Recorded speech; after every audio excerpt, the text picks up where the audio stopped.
দাম্পত্য জীবন সুখময় করতে চাইলে 1 নম্বরে স্যাক্রিফাইস, 2 নম্বরে ঝগড়াকে আমরা কি বলে দিছি আজকে, ভুলে গেছি, ঝগড়াকে কি বলবো, নো। 3 নম্বর, দাম্পত্য জীবন সুখময় করতে চাইলে দাম্পত্য জীবনের কোনো গোপন কথা কারোর সাথে শেয়ার করা যাবে না। এটা কবিরা গুনাহ, এটাকে হারাম বলে ঘোষণা দিয়েছে কে? এটাকে বিষ্ণু বলেছেন আযমুল আমানা। স্বামী স্ত্রীর মধ্যে যে অন্তরঙ্গ মুহূর্ত কাটে, এই মুহূর্তগুলোর কথা কারোর সাথে শেয়ার করা যাবে? নীলফামারীর যুবক ভাইরা চিল্লায় বলে, এগুলো শেয়ার করা যাবে? বিষ্ণু বললেন খবরদার, এটা আযমুল আমানা। স্বামীর সবকিছু স্ত্রীর কাছে আমানত, স্ত্রীর সবকিছু স্বামীর কাছে আমানত। আবার বিষ্ণু বলেছেন, যারা স্বামী স্ত্রীর গোপন দাম্পত্য জীবনের কথা অন্যের কাছে শেয়ার করে দেয়, তারা হলো আশারুন নাস, পৃথিবীর মধ্যে সবচাইতে নিকৃষ্ট মানুষ। এরা নিকৃষ্ট, এদের চাইতে নিকৃষ্ট আর কেউ হতে পারে না। উলাইকা কাল আনআম বাল হুম আদাল। এরা পশুর চাইতেও নিকৃষ্ট, যারা স্বামী স্ত্রীর প্রাইভেট কথা, পার্সোনাল কথা মানুষের কাছে বলে বেড়ায়। আর সিবাউ হারাম, এই গোপনীয় সব কথাগুলোকে অন্যের কাছে প্রকাশ করা হারাম করেছে কে? চিল্লায় বলতে হবে কে? তাহলে খবরদার, নিজেদের দাম্পত্য জীবনের কোনো কিছু অন্যের সাথে শেয়ার করবেন না। আমাদের বোনরা অনেক সময় একসাথে বসলে পেটের কথা, পিঠের কথা সব বলে ফেলায়, আছে না নাই? না বোনেরা, সব শেয়ার করলেও আপনাদের দাম্পত্য জীবনের কোনো কথা কখনো কারোর সাথে শেয়ার করতে পারবেন না।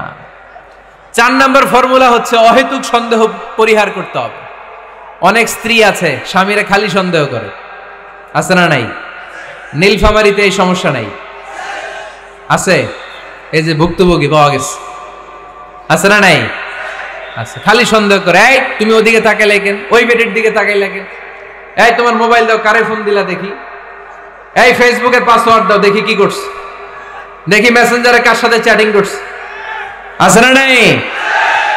এই যে অহেতুক সন্দেহ আপনার ফ্যামিলিটারে জাহান্নামের টুকরা বানায় দিবে। আবার অনেক স্বামী আছে স্ত্রীকে খালি সন্দেহ করে, এদিকে তাকালে সন্দেহ করে, ওদিকে তাকালে সন্দেহ করে, বাসায় থাকলেও সন্দেহ, বাইরে গেলেও সন্দেহ, এরকম আছে না নাই? না, অহেতুক সন্দেহ এটা পরিহার করবেন। এই সন্দেহ খুব খারাপ জিনিস। আমি ব্যক্তিগতভাবে অনেক কেস এরকম হ্যান্ডেল করেছি। এসে বলে হুজুর খালি সন্দেহ করে, এটা একটা রোগ। এটা কি? আপনার ফ্যামিলিটারে শেষ করে দেবে। এজন্য অহেতুক সন্দেহ পরিহার করবেন। হ্যাঁ, সত্যি যদি পরকীয়ার কোনো ঘটনা ঘটে থাকে ওটা নিয়ে বসেন, ফেস টু ফেস কথা বলেন, ফ্যামিলি মিটিং করেন, সরাসরি সেটেল করার চেষ্টা করেন। কিন্তু অহেতুক সন্দেহ একটা রোগ। এই রোগ থেকে আল্লাহ তুমি দাম্পত্য জীবনকে বাঁচাও, আমরা আওয়াজ করে পড়বো আমিন। 5 নাম্বার, স্বামী স্ত্রী একে অপরকে আল্লাহর বিধান স্মরণ করায় দিবে। স্বামী যদি ফজরের সময় ঘুমায় থাকে, স্ত্রীর ডেকে দেওয়ার দরকার আছে না নাই? আবার স্ত্রী যদি ঘুমায় থাকে, স্বামীর ডেকে দেওয়ার দরকার আছে না নাই? কোন স্বামী যাবে জান্নাতে, তার স্ত্রী যাবে জাহান্নামে, আবার স্ত্রী হবে জান্নাতি, স্বামী যাবে জাহান্নামে, এরকম আমরা চাই নাকি? আমরা যখন জান্নাতে যাব, আমার স্ত্রীর হাত ধরে একসাথে জান্নাতে ঢুকতে চাই, ঠিক কি না? আবার আমার স্ত্রী যখন জান্নাতে যাবে, সে একা ঢুকতে পছন্দ করবে? এজন্য আমরা দুনিয়াতে যেমনি এক ছাদের নিচে, এক জায়গায়, এক বাড়িতে, জান্নাতেও আমরা এক বাড়িতে থাকতে চাই। আওয়াজ করে বলতে হবে ঠিক কি না? এজন্য গবেষকরা বলেছে, স্বামী স্ত্রীর ভালোবাসাটাকে তারা বলে লাভ পিরামিড। কি পিরামিড? লাভ পিরামিড। এই ত্রিভুজ আকৃতির। কিরে ভাই? আচ্ছা, লাভ পিরামিড, ত্রিভুজ আকৃতির, ট্রায়াঙ্গেল। আপনারা ত্রিভুজ চিনেন? কথা কয় না। ত্রিভুজের কয় কোণা? কয় কোণা?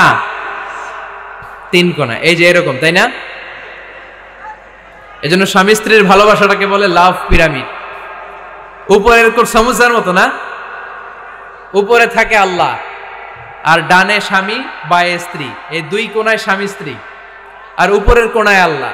স্বামী স্ত্রী যদি আল্লাহর আনুগত্যের দিকে যেতে চায়, যতই তারা the couple come to Allah, they come closer to each other. তারা যদি আল্লাহর কাছাকাছি যায়, তারা নিজেরাও কাছাকাছি হয়, ঠিক কিনা? তারা আল্লাহর কাছে যেতে যেতে যেতে যেতে আল্লাহর ইবাদতে যদি একেবারে আল্লাহর কাছে চলে যায়, তারা নিজেরাও কাছাকাছি চলে যায়, ঠিক কিনা?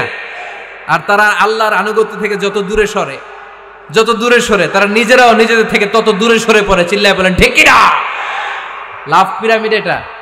এজন্য the closer the couple comes to আল্লাহ, the closer the couple comes to each other. Couple স্বামী স্ত্রী আল্লাহর ভালোবাসা নিজের মধ্যে যত গাঢ় করবে, আল্লাহর আনুগত্য যত বেশি করবে, আল্লাহর ইবাদত যত করবে, নিজেরাও তত কাছাকাছি আসবে। আর আল্লাহরে যত ভুলবে, নিজেদের মধ্যে বড় বড় ফারাক করে দিবে কে? তাহলে এই 5টা বিষয় স্বামী স্ত্রীর উভয়ের উপর বর্তায়। এগুলো মেনে চললে দাম্পত্য জীবনকে সুখময় করে দিবে কে? আল্লাহ। এবার আমরা শুনবো আমাদের বোনদেরকে, যে ডান দিকে আমি শুনলাম আমাদের বোনদের বিশাল প্যান্ডেল আছে না নাই? আচ্ছা, আজকে বোনদের দিয়ে শুরু করি। স্ত্রীদেরকে আল্লাহ কি দায়িত্ব দিয়েছে একটা ফ্যামিলিকে সুন্দর করতে, একটা দাম্পত্য জীবনকে সুন্দর করতে? স্ত্রীর 1 নম্বর দায়িত্ব হচ্ছে she should make a comfort to her husband. স্ত্রীর উচিত স্বামীর জন্য ঘরটাকে প্রশান্তির নীড় বানিয়ে রাখা। কি বানিয়ে রাখা? প্রশান্তির নীড়। স্ত্রী হওয়া উচিত এমন যাকে দেখলে স্বামীর চোখ জুড়ায়, স্বামীর প্রাণ জুড়িয়ে যায়, স্বামীর হৃদয়টা ঠান্ডা হয়ে যায়, ঠিক কিনা? আর স্ত্রীর দিকে তাকালে যদি মেজাজ গরম হয়ে যায়, মেজাজ খিটখিটে হয়ে যায়, ঝামেলা আছে না নাই? ঝামেলা আছে। এজন্য মেহেরবানি করে আমাদের বোনরা যারা, এমন কোনো কাজ করবেন না যেটা স্বামীর মেজাজকে খিটখিটে করে দেয়। কারণ আল্লাহ তাআলা আপনাদেরকে তৈরি করেছে লিতাসকুনু ইলাইহা, স্বামী আপনার কাছে গেলেই যেন তার হৃদয়টা প্রশান্ত হয়ে যায়, ঠিক কিনা? অনেক স্ত্রী আছে না জেনে না বুঝে স্বামীর সাথে এমন খিটখিটে মেজাজ দেখায় যেটা স্বামীর জন্য মেনে নেওয়া কষ্টকর। আমি একটা জরিপে পড়েছি, পৃথিবীর অনেক স্বামী স্ত্রীর কারণে হার্ট অ্যাটাক করে মারা যায়। আছে না নাই? এই তো ভুক্তভোগী পাওয়া গেছে।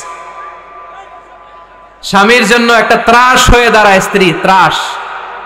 অনেক স্বামী আছে স্ত্রীর এরকম আচরণের কারণে, অতিরিক্ত প্রেসার ক্রিয়েট করার কারণে স্ত্রীদেরকে ভয় পায়। অবশ্য নীলফামারীর কোন স্বামী তার স্ত্রীরে ভয় পায় না। ভয় পায়? স্ত্রীরে ভয় পান কে কে দেখি?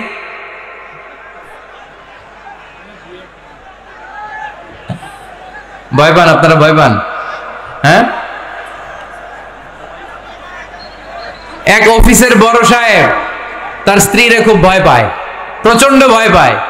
তো সে মনে মনে ভাবলো, দেখি আমার অফিসের যারা স্টাফ আছে, ম্যানেজাররা আছে, এরা কতটুকু ভয় পায়, এরা ভয় পায় কিনা।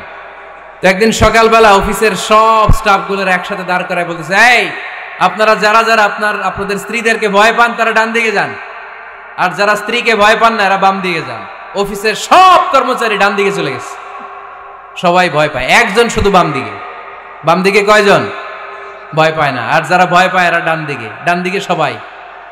তো বড় সাহেব ভাবছে, আলহামদুলিল্লাহ আমার অফিসে একজন হইলেও বীর পুরুষ আছে। তো বীর পুরুষের কাছে যেয়ে বলে, ঘটনা কি, আপনি মোটেও ভয় পান না?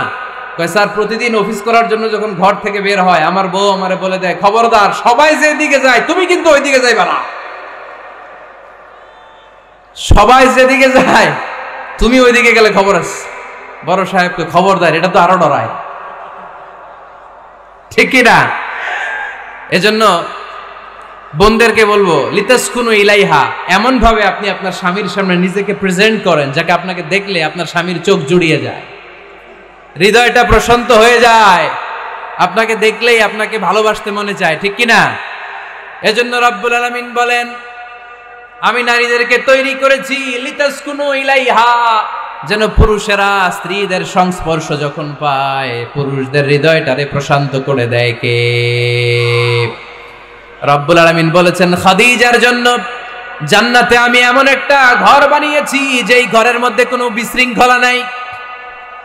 খাদিজার জন্য জান্নাতে এমন একটা প্রাসাদ আমি বানিয়েছি যেই প্রাসাদের মধ্যে কোনো আওয়াজ নাই, কোনো কোলাহল নাই। কুরাইশদের মাঝে যখন দাওয়াত দিতেন সব বিশৃঙ্খলা ঝামেলা গোলমাল শেষ করে রাতের বেলায় যখন খাদিজার ঘরে বিশ্বনবী ঢুকতেন, বিশ্বনবীর হৃদয়টারে প্রশান্ত করে দিত কে? আম্মাজান খাদিজা বিশ্বনবী সাল্লাল্লাহু আলাইহি ওয়াসাল্লামের জন্য এমন ঘর উপহার দিয়েছেন যেই ঘরে বিশ্বনবী আসলে বিশ্বনবীর হৃদয়টা ঠান্ডা হয়ে যেত। সুবহানাল্লাহ পড়েন। অনেক স্ত্রী আছে স্বামী ঘরে ঢুকলেই ঘরে আটা নাই, রুটি নাই, চাল নাই, ডাল নাই, এটা লাগবে ওইটা লাগবে, ওখানে যেতে হবে, একটার পর একটা ফিরিস্তি বলে বেড়ায়, আছে না নাই? না, এটা করবেন না। আপনার কি লাগবে এই সব দায়িত্ব আল্লাহ তাআলা স্বামীকে দিয়েছে, স্বামীকে জানাবেন। তবে ধীরে সুস্থে, ধীরে সুস্থে স্বামীর জন্য ঘরটাকে এমন করে রাখতে হবে যেন ঘরে ঢুকলেই স্বামীর হৃদয়টারে প্রশান্ত করে দেয় কে?